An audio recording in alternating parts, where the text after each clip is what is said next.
안녕하세요. 고질배 강사 백종선입니다. 이번에 장자중 2학년 내신 분석을 맡게 됐고요. 선생님이랑 같이 이번에 어떤 시험이 나왔는지 조금 같이 살펴보겠습니다. 먼저 우리 생각해 볼 게 우리 2학년 맨 처음 들어와가지고 보는 시험이기 때문에 중간고사를 애초에 보아본 적이 없어요. 그래서 처음 중간고사를 치니까 좀 준비 기간이 짧았다고 좀 느낄 수 있었던 것 같습니다.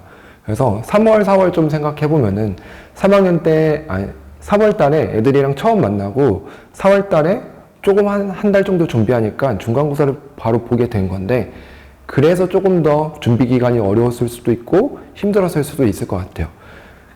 이제 구주입에서는 어떤 식으로 내신 분석을 준비하고 있는지, 그리고 내신 기간에는 어떤 부분들을 중점적으로 지도를 하고 있는지를 선생님이랑 같이 한번 알아봅시다. 내신 준비라는 건 기본적으로 전년도 혹은 전전년도 3년 정도의 기출 분석을 할 수 있어야지 제대로 된 지도를 할 수 있다고 생각을 하는데요. 그래서 저는 먼저 학교 선생님들은 과연 어떤 식으로 출제 문제들을 내고 어떤 문제들을 중점적으로 생각하는지들을 먼저 생각해 볼까 합니다. 그래서 이렇게 3년 정도 기출 분석을 먼저 해봤고요. 3년 동안 공통적으로 나왔던 유형들에 대해서 먼저 생각을 해보고, 그리고 2년 동안 나왔던 거 생각해보고, 그리고 이 공통 문항들을 기본적으로 완성하고 나서 이번 시험을 좀 바라볼 겁니다. 자, 먼저 유형 1번이죠. 우리 순환소수 배웠죠? 순환소수가 이런 식으로 나와 있는데, 분수를 주고요. 분자에다가 뭐를 곱해요. 그 다음에 분자에다가 뭘 곱했을 때 유한소수로 되는 것들을 확인할 수 있는지. 이제 이 문제 포인트는 분모를 소인수분했을 때 2하고 5로만 이루어져 있는 것들을 나올 수 있게끔 해주는 게 포인트였습니다. 이런 문제들이 나왔었고요. 또 2번. 소수점 아래 n번째 수. 그러니까 7분의 1, 7분의 2, 7분의 3 이런 것도 엄청 나눗셈을 많이 했었죠. 그런 것들을 기준으로 100번째 자리 숫자는 어떤 건지, 500번째 자리 숫자는 어떤 건지, 2023번째 숫자는 어떤 건지를 찾아내는 거를 논술형으로 적는 것들을 이제 패턴이 나왔었고요.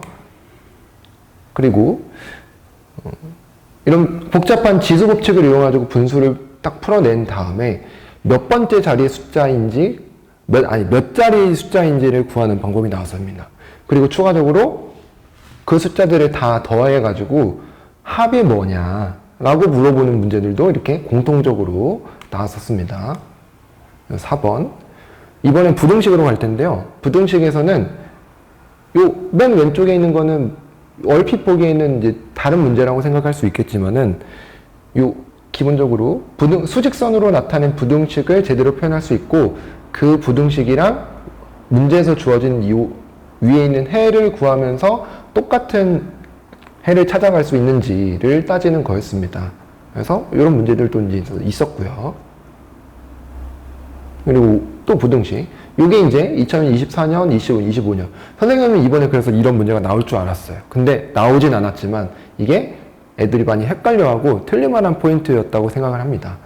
그래서 2024년도에도 일단 해를 풀어가지고 X만 남긴 채로 한 병을 두고요. 그리고 A를 넘겨가지고 이제 푸는 문제들이 있었습니다. 그때 이제 A가 음수 조건, 이런 거 하면서 부등호방이 바뀌는 걸로 이제 부등호방 실수를 조금 유발할 수 있는 문제들로 구성이 됐었습니다. 그리고 마지막 유형, 활용이죠. 장자 중에서 이제 논술형 적게 내면 이제 서파인데, 활용을 이런 식으로 냈었습니다. 근데 특히 가장 헷갈리는 문제들, 유리한지, 더 싼지, 이런 것들. 실제로 풀어보면 별거 아닌데, 문제가 길다 보니까 이해하는 것조차 좀 힘든 문제들을 논술형으로 냈었습니다. 여기까지가 이제 3년 동안 공통적으로 나왔던 문제들이고요. 그리고 이번 연도에는 학교 선생님들이 이런 것들을 알고 있고, 추가적으로 어떤 문제를 더 낼 거고, 어떤 문제는 뺄 건지를 한번 같이 알아보겠습니다. 그래서 이번 연도, 지금 이 정기시험 분석을 해볼 텐데요. 이렇게 나왔습니다. 먼저 범위는요, 유리수하고 순환소수부터 부등식까지 나왔고요. 총 23문항이 있는데요. 이번에는 한문 선택형이 하나 늘어났어요. 그리고 일부러 서술형을 줄이신 것 같아요. 이 말은 뭐냐? 조금 쉽게 내겠다 이거죠. 시간도 조금 넉넉하게 주게, 체감적으로 시간도 넉넉하게 좀 할 거고, 그리고 난이도도 좀 줄여보겠다. 어떤 의도가 담기셔가지고 그런지는 솔직히 잘 모르겠습니다. 어쨌든 시험이 굉장히 쉬운 편이었다. 전년 3년도에 비해서 굉장히 쉬운 편이었습니다. 그리고 이제 각각의 단원마다 이제 목표를 하시는 것들이 있었을 텐데, 유리수와 순환소수에서는 기본적으로 5문항 나왔는데 기본 개념을 묻는 문제들이 많이 출제가 됐고요. 시계계산에서는 계산 속도랑 정확도 이런 것들을 이제 물어보는 문제들이 많이 나왔고, 1차 부등식에서는 뭐 이제 변별력 있는 문항들, 예를 들면 서술형에서 활용 이제 체크하는 문항들을 이제 제일 많이 선별을 하셨습니다. 그래서 이제 핵심 분석을 딱 해보자면은 난이도는 여기 중이라고 나는데, 물론 이런 난이도가 중일 수도 있지만 구주입의 안에서는 그렇게 어려운 시험지는 아니었습니다. 그리고 활용 문제가 변별력 있는 문제로 출제가 됐고요. 서술형에서는 감점을 꽤 꼼꼼하게 하실 것 같아요. 왜냐하면 평균 점수가 꽤 높을 것 같거든요. 그래서 이제 실제로 여러분들이 어떻게 실제 풀어갔을 때 체감적인 난이도를 좀 분석을 하기 위해서 이렇게 히트맵을 그려왔습니다. 여기 보시는 것처럼 난이도 하부터 난이도 중, 난이도 상 해서 색깔별로 표시를 했는데, 처음에 1번부터 한 5번까지는 수월하게 풀었을 겁니다. 그러다가 이제 6번에서 실수를 유발하는 문제를 다 하나 내셨고요. 중간에 또 이제 쭉 풀었을 겁니다. 그러다가 또 11번에서 실수를 유발하는 문제가 또 있었을 겁니다. 또 쭉 이렇게 뚝쭉 풀다가요, 이제 활용 문제 땅땅 찍어주시고, 그리고 논술형 땅땅땅 하고 끝났을 겁니다. 그래서 체감적으로 뭐 엄청 어렵다 정도의 시험은 아닐 텐데, 풀고 나서 보니까 실수가 그래도 꽤 있었던 시험지일 수는 있겠다라고 생각을 했고요. 특히 요 빨간색으로 표시된 난이도 중상이라고 표시된 요 활용 문제가 이 시험의 키포인트이지 않았나 싶습니다. 그래서 이런 문제들이 어떻게 풀어야 되고, 전년도랑 관연도에 나왔던 문제들이랑 어떤 연관성이 있는지를 한번 분석을 한번 해봤습니다. 먼저 여기 나와 있는 것들은요, 아까 처음에 보셨던 관연도의 기출에 대한 문제고요. 예상이 됩니다. 예상이 돼요. 여기 보시면은 똑같이 나왔어요. 똑같이 나왔어요. 4년 연속 똑같이 나옵니다. 이런 것들은 기본적으로 내신 준비할 때 이미 나온다는 사실을 알고, 공짜 문제입니다. 공짜 문제. 물론 이걸 틀리는 분들은 별로 없겠지만은 이렇게 분석을 하는 게 중요하다는 걸 알려드리고 싶었습니다. 그래서 이러고 똑같이 나왔다. 어떻게 푸냐면은 아까 말했듯이 유한소수로 나타낸다고 하니까 분모가 소인수분해 됐을 때 2 또는 5의 소인수만 나오게끔 해줘야 됩니다. 그래서 A가 이런 식으로 분자에 가면은 A는 밑에 분모에 있는 3을 없애줘야 되기 때문에 3의 배수만 될 수 있습니다. 그래서 3의 배수 고르는 게 답이었어요. 여기도 이제 여기 숫자가 조금 복잡하긴 했었지만은 그래도 똑같은 방식으로 풀어냈다. 이거는 기본적으로 하고 왔어야 된다.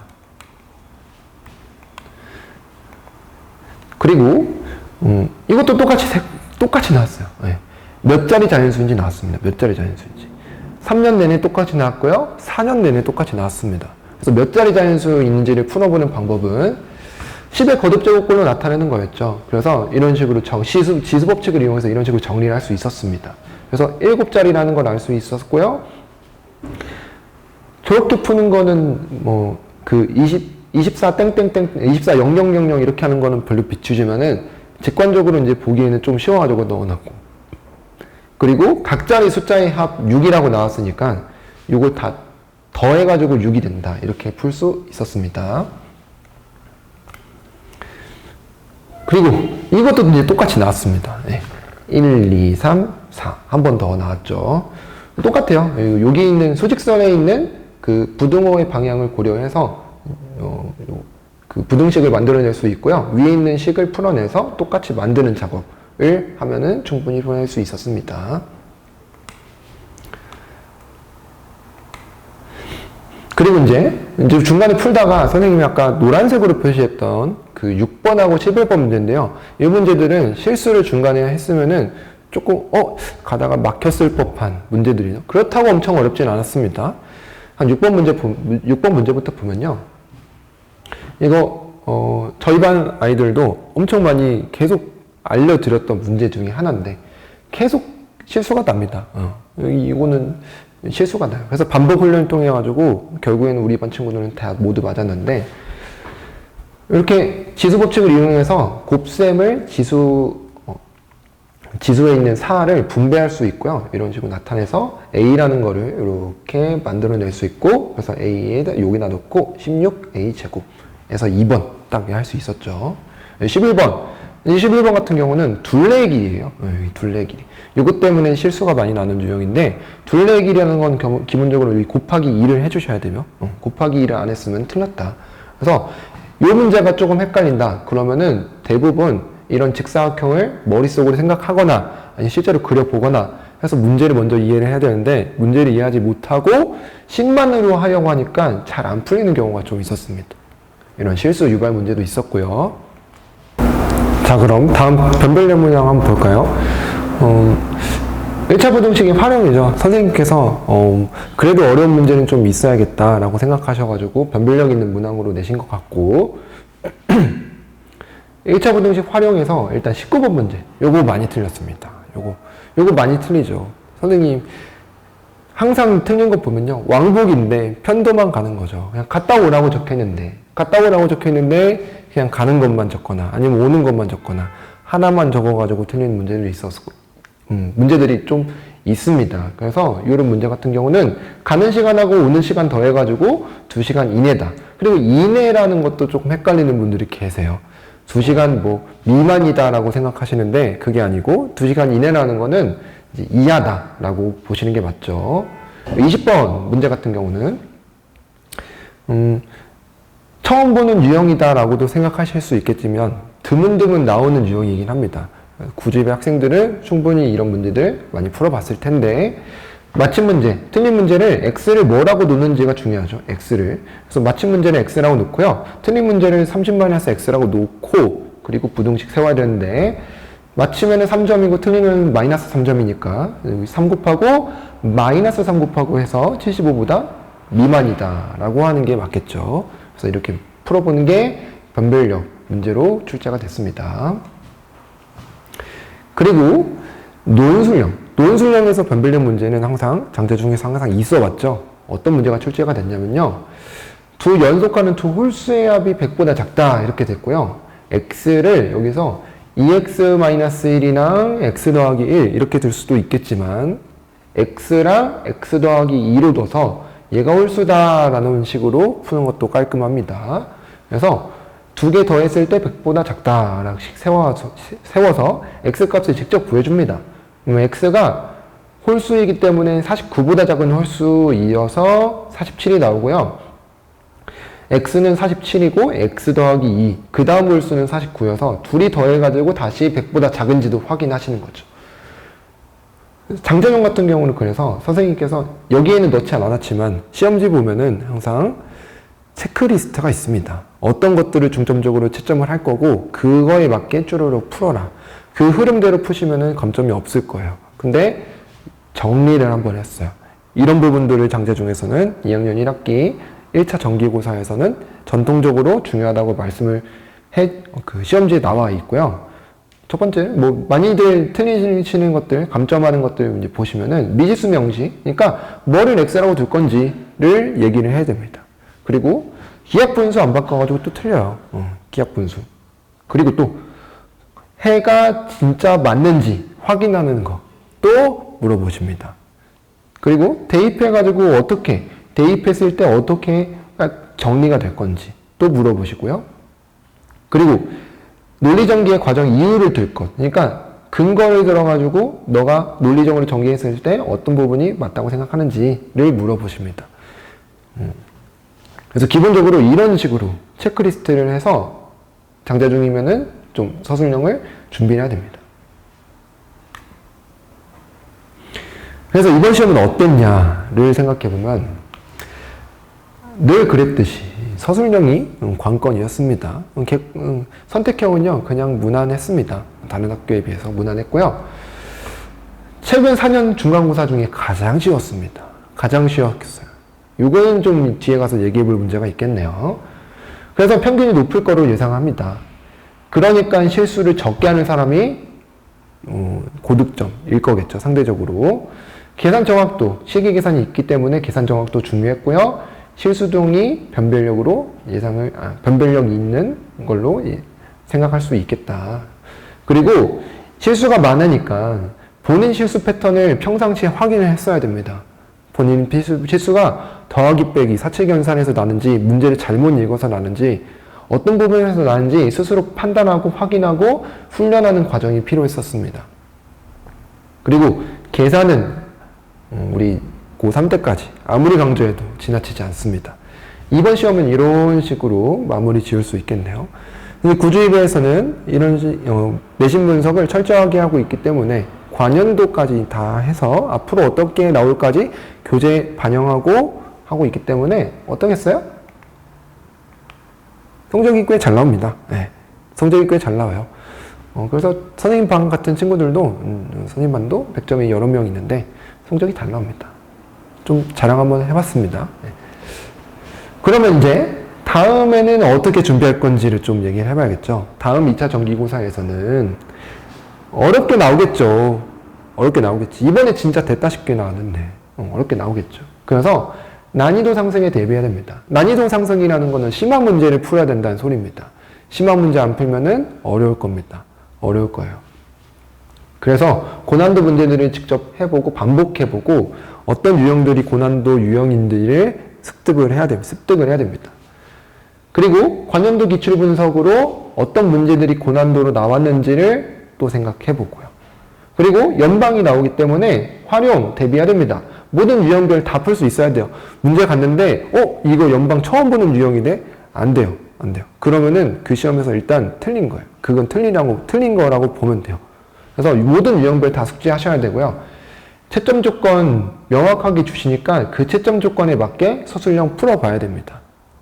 그리고 피드백 받아봐야 됩니다. 그리고 1차 함수랑 그 활용 문제들이 이제 나오기 때문에 이렇게 시각화 훈련을 해야 되는데 활용 문제는요, 식을 못 세우시는 분들이 거의 대부분이에요. 문제 못 푼다고 한다면. 왜 못 풀어요? 문제가 이해가 안 가니까. 너무 길고 어떤 상황인지 이해가 안 가니까. 그래서 그런 것들을 표랑 그림으로 좌표평면으로 나름대로 표현을 해봐야 됩니다. 그리고 이제 식을 세우는 거죠. 무작정 텍스트만 가지고 활용해서 식을 세우는 게 아니죠.